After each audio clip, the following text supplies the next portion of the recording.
Hey, I'm Suzanne. And I'm Annie. And we have 111 years of experience. And before we get started, I have to say something about our mugs. My daughter went to a store in the store and bought these mugs for us. I thought that was so sweet. And we told her pumpkins on they've got them. little pumpkins on them. They got little pumpkins. And they say fall. They do. They're precious. So wanted to shout out Cass for buying these Cass. for us. That was the sweetest thing. It was. She came out, she said, I bought these for y'all. Yeah, we were like, wow. Wow, thank you. She usually do that. And we said, oh, we got to use them on the podcast. That's right. That's right. Here we are, and it's time. Okay, so now, onward and upward. So today, we were talking about comparison.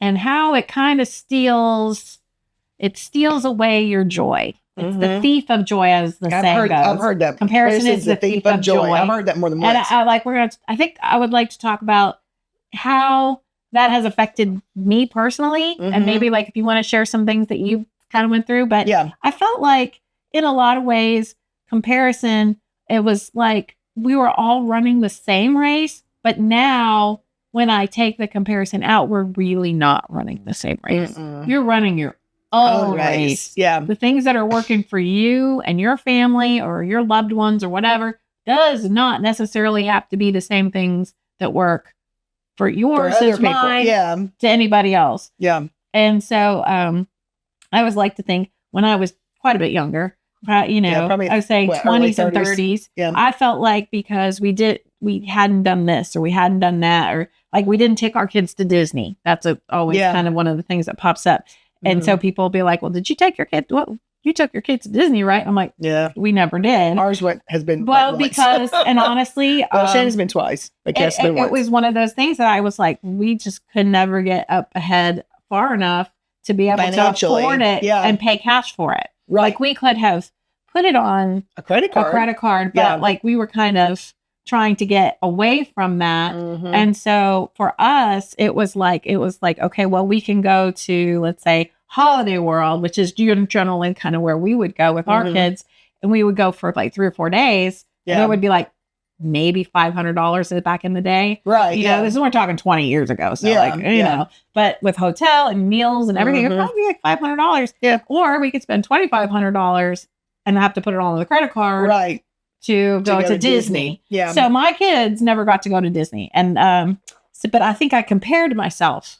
I felt like I was letting them down. Yeah. Like I wasn't doing right by them because I wasn't taking them. Well, then after a while, I started to realize that not having that comparison also set me free from getting into debt for things. Yeah. And having little debts pop up in my life over and over that you're constantly trying to chase that down. So like personally, I think that was probably like the aha moment was like, no, we didn't go to Disney, but guess what? We also didn't have the Disney bill. Right. Which was really good. Which was over the course of a lifetime. There were stuff. I mean, and I guess comparison is in my mind, I feel like it used to be like, if you do well in my brain, I couldn't be doing well. But now I think I changed my mind on that, where it's like, everybody can do well. Everybody can do well. Why can't everybody just be okay with what's going on with them? I mean, I catch myself with, I wish we had this, or I wish I did that. Such as what? I wish this house was bigger. Okay. When I go to somebody else's house and I go, oh, our house is so much bigger. This is so nice. It's so straight. I wish my house was straighter. I wish my house was not as cluttered. Oh, straightened up. Tidy or whatever. Yeah. Tidy. Yeah. Or, I wish we had bigger rooms, because we have a lot of people in our family now, just our immediate family. There's 4 of us, but then we've added a son-in-law. We've added 4 more grandkids. Right. And this house gets really small when there's that many bodies in it for Christmas Eve. It's squished up in here. So I wish we had a little more space to move around in, but then I think I like my house. And then too, like I always think it's like the percentage of time that I would need it over the percentage of time that I would use it. Yeah. Do you know what I'm saying? Like how much of the percentage of my 100% of time what would be the percentage of actually using it? Right. Would it be like once a month? Yeah. Or maybe if like, and then for sure Christmas and holidays and stuff like that. Yeah. But like for us, we've always lived we're not a tiny house, we're a small house. It's like a smaller house. Yeah.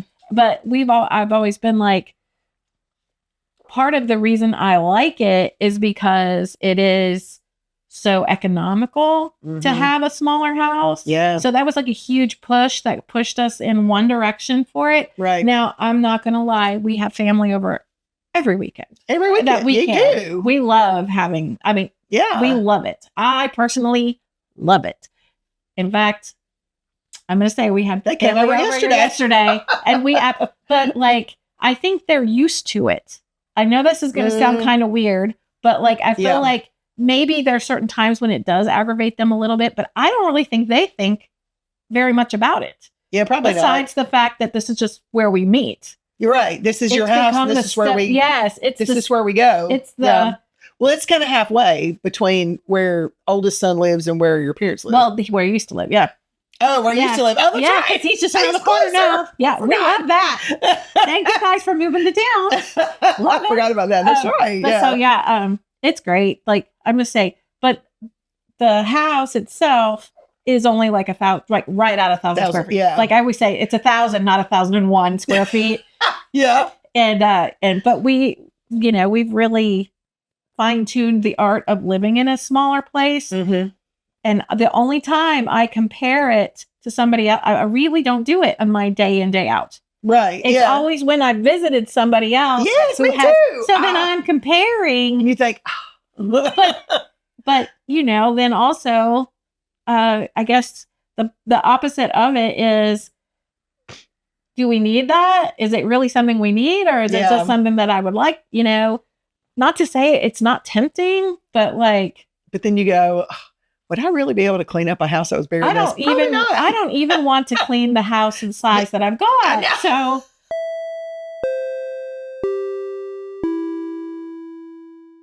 If you are interested in learning more or connecting with the said resource, a link to their socials and website will be in the podcast description or post.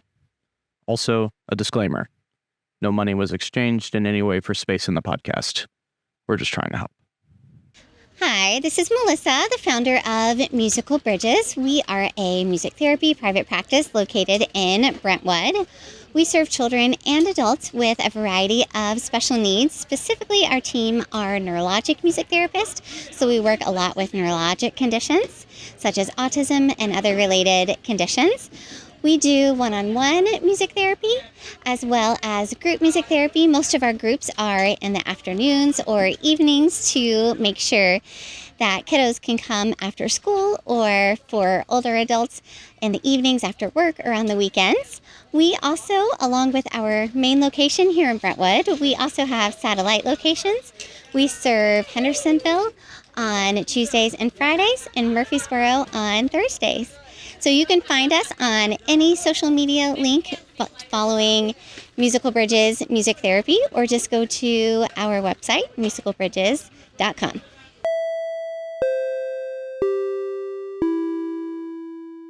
I must say, part of the reason I chose when we were looking at the different houses in our neighborhood, we did not pick the largest yard. Right. Because my husband is allergic to grass and dirt and pollen and all the outside. We always say he's an indoor cat. He's an indoor cat.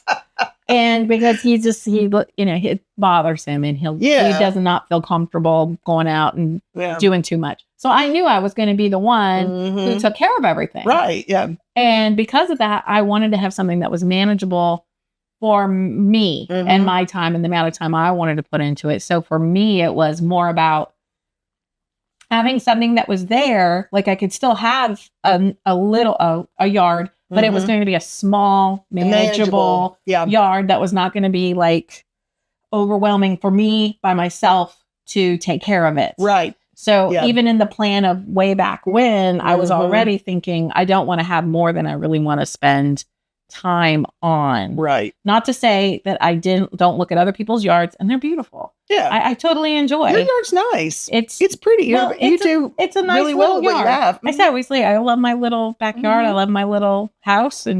But I mean, the other part of it too is we made certain sacrifices along the way where we were like, I always worked as the EA. I didn't work as the teacher. So like our income was always, it was not a regular full-time. I mean, it was full-time, but it's like 10 months out of the year. Right. And so you knew that there was going to be a big empty summer of no paychecks. No paychecks. Yeah. So we always tried to save up so that we could, what I'd call, do the big slide across, sliding between June, July, and all the way through August, because we didn't get really paid until August started. Yeah. So like, well, not even till like September, right? Like you didn't get your first check till September. No, we usually get it like towards the end of August. Well, now, but I feel like a while back that we used to not even get paid until September.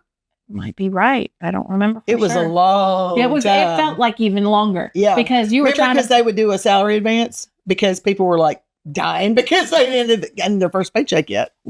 I can remember for sure.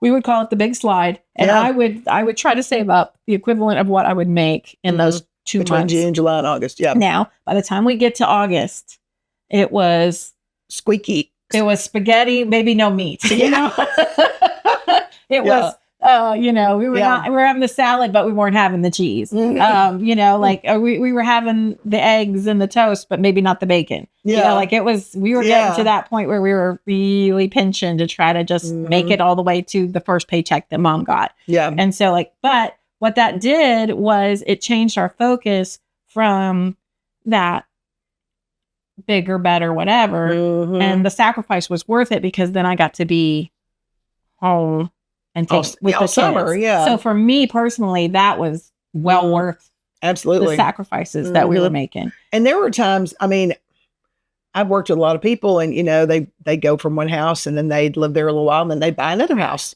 Yeah. And then they'd buy another house. And I'm like, every house is bigger and bigger and bigger. And I'd be like, and I'm like, but I like my house. I like my yard. I mean, that yard has been great to have kids in because it's probably one of the biggest yards in this around. It's beautiful back there. Yeah, it's beautiful. You have a great backyard. And I think that it allowed you guys to be the house that everybody could come to for different reasons. Yep. Like for different things as things would happen, like when Shannon was in high school and stuff like that. Right. Yeah. But I mean, even when they were little, we have a swing set back there that's it's 29 years old. Yeah. And our grandkids play on it. And that was Shannon's second birthday present. Oh, wow. We built that when she was 2 and she's 31. And it's still standing. It's not in, pristine shape, but they still play on it and climb on it and they slide down the slide and they swing on the swings and they, Yeah, but it's easy in your brain, like to compare and be like, look at this brand new shiny thing. Yeah. And be like, oh no, maybe I kind of want the brand new shiny thing. Yeah. But then after, I don't know, if I really settle in and let myself just appreciate, I think that's the other part of it is thankful, grateful, appreciative for what you already have. If you can learn how to love what you already have, then you don't care so much to switch it up so much. It is kind of a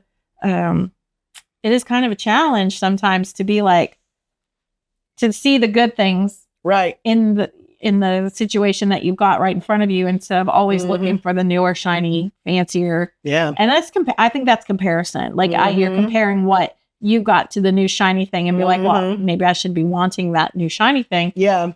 But I also don't want the bills that come with it. I didn't want the bills that came with it. I didn't want that. No. And we refinanced this house like 3 times because we added on, because this was one of those houses that when you bought it, when you first buy it, it didn't have, the upstairs was like floored. It was unfinished. Wired, but it was unfinished. It was called an unfinished upstairs. And so you could finish it however you want to. Well, lucky me, my daddy knows how to do all that. Right. He knows how to frame things and he knew how to hang drywall. And although I don't think they own the drywall, he said he didn't want his back wasn't going to do that anymore.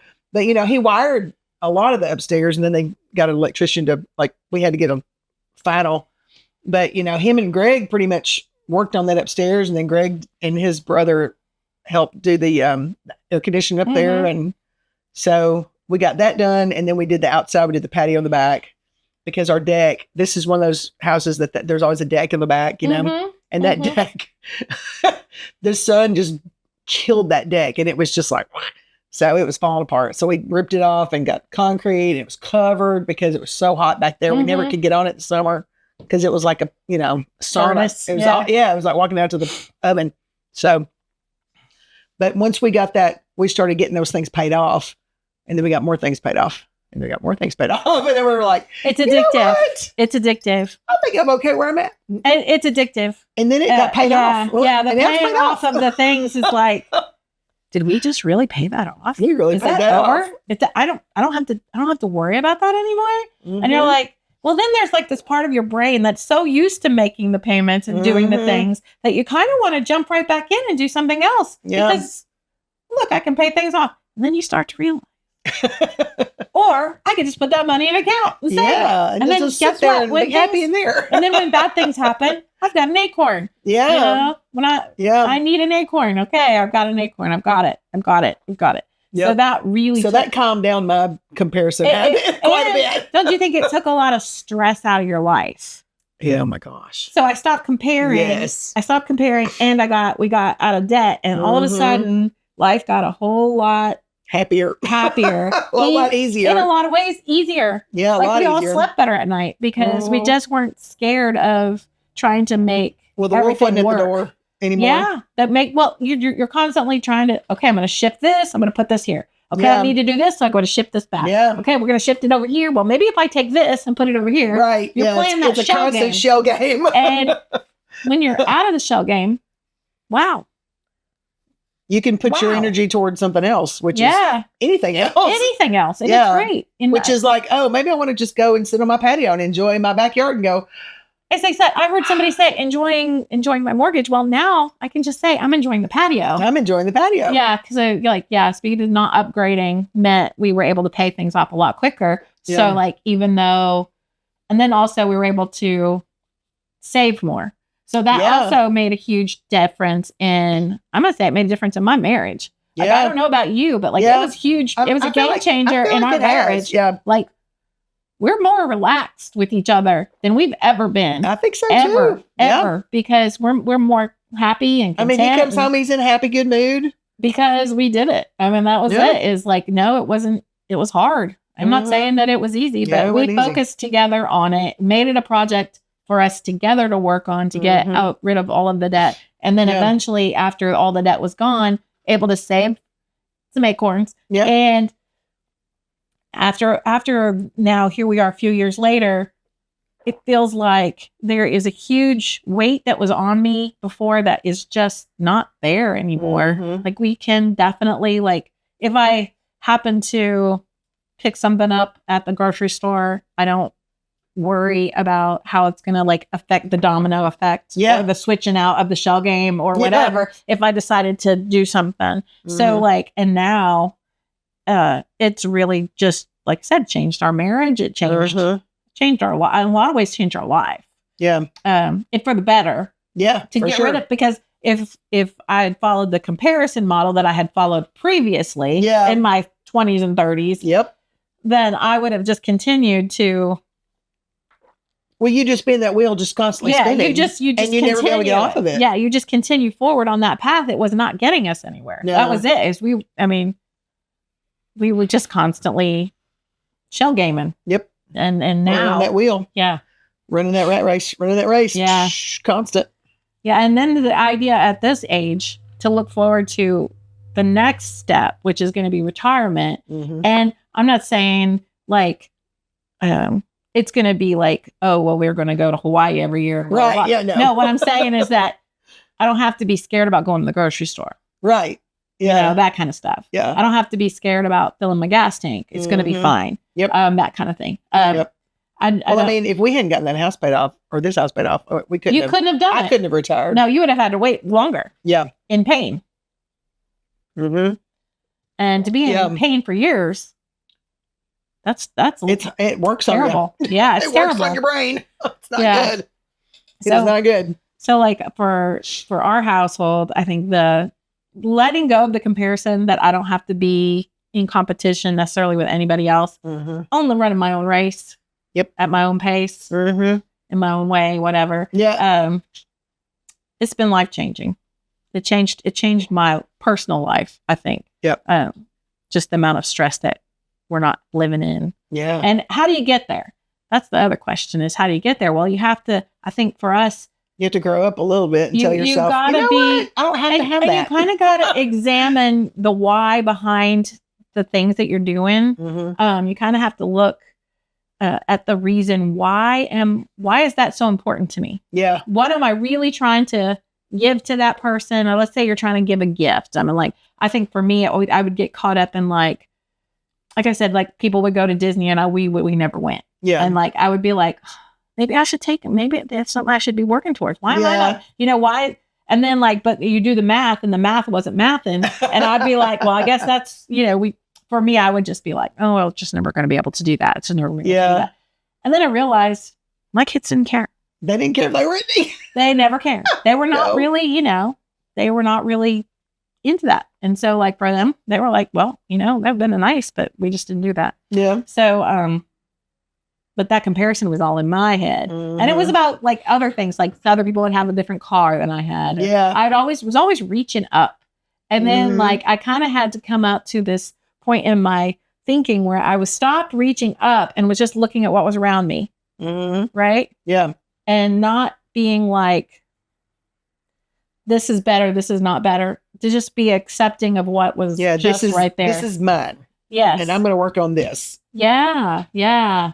And I'm going to focus on this and not worry about this goal of creating this life, family, everything here. Yeah. Whether it's the financial side or the marriage side or the work that we put into that at this point in life is paying off wonderfully. Yeah. Wonderfully. Like fabulously. And so like, is it hard to say no? I think maybe it is. Maybe that's part of it too, is saying no, learning how to say no to yourself. Yeah. Well, I was that, that internal 4-year-old stomping my foot going, but I want that. Right. I want that. Well, I would say sometimes in my head, I'd be like, I deserve it. I deserve that. Yeah. And so like, but you couldn't see like, there's been certain times I couldn't see the long-term benefits. Right.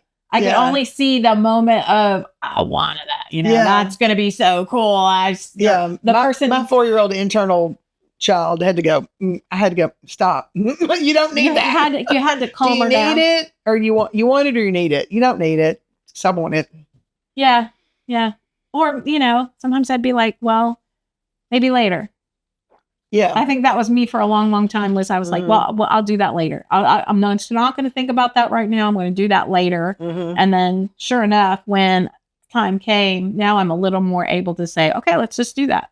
I don't have to feel worried about those little things. If you even still wanted it. Then. If you still want it. Because like at this point, I'm actually thinking like, maybe I need to get rid of a few things, because like, it's like, I don't need to have every single thing I ever wanted. I don't need it. It's not making me necessarily happier. No. But some things are fun, but I don't know. You kind of get to this point where you're like, it's good. There's fun things, but how much energy, how much, how important is that really?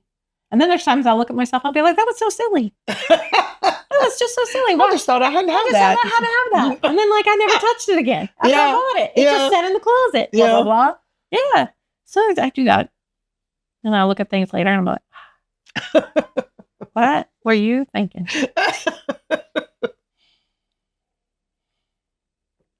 That's funny. Yeah. So true though. So true. So my grandma, Quillen. Yeah. She was amazing at saving money. She was the bomb. She was the original money saver, the money saver. Yeah. And you know what she said? Every time she would say to me, I mean, she said it once. She said it 100 times. Yeah. It's not what you make.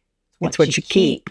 And for years, I didn't understand what that meant. Yeah. I really didn't. I would be like, I don't know what she's talking about. And then I'm going to say maybe about 10 or 15 years ago, I was like, wait. It went ding, ding, ding, It ding, ding. did. It caught fire there. It's like you And were I was ready like- to receive that message just Yeah, yet. I And guess, then all of a you sudden know- your brain went, wait a minute. Yeah, and the wisdom of that. Because Yeah. it really wasn't about how much I made. It was about how much I was saving. Yeah. Or at least for us, for so long, it was about paying everything off. Right. And how much we were able to knock it down. And so Mhm. at that point, we did it. And then it was like, oh, it really was never about how much I made.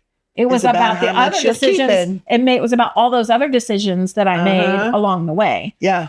Wow. It was. It was the first time mind-blowing. you told me that, I was like, oh, and I hear it. I hear it. She's those words are playing in my brain a lot. Yeah. And I sometimes will make that decision based upon those words. Yes. I definitely have Yes. had decisions where I'll be like, no, we're good. Yeah. We're good. Yes. We're good. We'll keep that old car for a couple more months That's or right. years Yeah. or whatever. That paid off And car. because it's paid off and we get to keep a lot of money because of it. And I don't want to have to pay that money out. I like being able to keep that money. That's right. Also because I always had a low income. Like my income, because being the EA has never been huge in relative to the general population. Right. I don't even make like what you would consider the median, Yeah. and nowhere near it.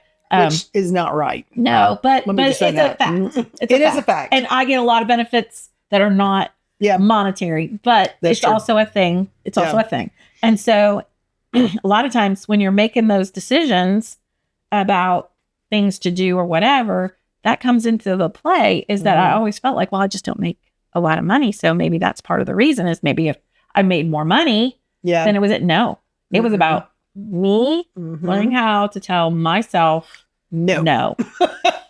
The little 4-year-old stomping her foot. Yep. Or, I would feel like, but that's it. That's what it was. Yep. It was all came down to it. That's what it was. Grandma's right. So in conclusion, I think, comparison does kind of steal your joy. I think that's a true statement. Telling yourself no, it may hurt in the moment, but in the long run, long-term benefits of being able to tell yourself no are pretty amazing. Mm-hmm. And that's part of one of those 111 years experiences things that we have had to learn the hard way. Both of us made, financial decisions are like behavior decisions. And once I kind of figured that out, that it was about my behavior and my thinking and not about the numbers. Right. Changed the game. Changed everything. Yep. Because it wasn't about how the numbers added up or any of that. It was about me telling myself no. Yep. And boy, I didn't like that at first. No, I didn't either. Kinda, like you said, kind of threw a fit. Kind of threw a little toddler fit. Stomped my foot a little bit. But now I'm reaping all the benefits of it. Yeah. Yeah. Yeah. It's a great thing. It is a great thing. All right. Well, if you guys have any questions or comments about this episode or any of the other episodes, let us know. Please like and subscribe.